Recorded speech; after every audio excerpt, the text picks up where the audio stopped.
এটা ছিল আমার 7 মান্থের লাস্ট ডক্টর চেকআপ। আর এই ডক্টর চেকআপে গিয়ে আমি এমন একটা কথা আমি স্যারের কাছ থেকে শুনলাম, যেটা শুনে তো রীতিমতন আমার রাতের ঘুম উড়ে গেছে। তো যাই হোক, তো ডক্টর কী বললো সেটা তো ঠিক আছে, কিন্তু ব্যাপারটা হলো এখন এই সময় আমার না সেভাবে কোনো ড্রেসই আর হচ্ছে না।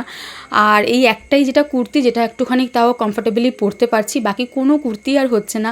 আর যেটাই পরছি না কেন দমবন্ধ দমবন্ধ একটা ব্যাপার। আর আজকে যাচ্ছি, মেয়েও যাচ্ছে সাথে। এত বায়না করছে, বৃষ্টি বৃষ্টি ওয়েদার, মানে চারিদিকে বৃষ্টিতে দেখতেই পাচ্ছেন জল কাদা হয়ে একাকার কাণ্ড। আর সেখানে মেয়েও বলছে ও যাবে, তোর পাপা বলল নিয়ে চলো। আমার টাইম ছিল 12:30টায় যাওয়ার, কিন্তু যেহেতু বৃষ্টি হচ্ছিল আটকে গেছিলাম। তো যেতে যেতে মোটামুটি 1:45 বেজে গেছিলো। আর 1:45-র সময় গেছি, একদিক দিয়ে খুব ভালো হয়েছে যে খুব ফাঁকা হয়ে গেছিলো। লাস্টে হয়তো আর 5 জন ছিল, মানে লাস্টে 4 জন ছিল আর আমি 5 নম্বরে ছিলাম, মানে আমি আর কি লাস্টে ছিলাম। তো অসুবিধা হয়নি। আর এখানে হচ্ছে আমার এখন ওয়েট চেক হবে, বিপি চেক হবে।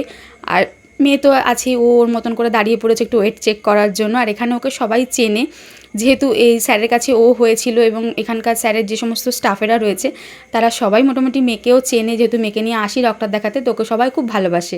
তো যার জন্য কী হয়, মেয়েও এখানে এসে আনন্দ করে। আর সব কিছু নিয়ে এখন রেডি হয়েছে। আর এত বিরক্ত করছিল, এইটুকুনি সময়ের মধ্যেই তোর পাপাকে ভেতরে ডেকে নিলাম, বললাম তুমি আসো। তো ও এসে এখন মেয়েকে সামলাচ্ছে। আর ডক্টর যেটা আমাকে বললো, ডক্টর কিন্তু মোটামুটি একটা অ্যাপ্রক্সিমেট ডেট আমাকে দিয়ে দিয়েছেন, মানে যেটা একদম ফাইনাল ডেটই বলা যেতে পারে। তবু লাস্ট ইউএসজি করে স্যার দেখবেন, যদি ঠিকঠাক থাকে তাহলে তো ঠিক আছে, আর না হলে স্যার যেই ডেটটা দিয়েছেন সেই ডেটেই ডেলিভারি হবে। আর স্যারের ডেটটা ভীষণই কাছাকাছি।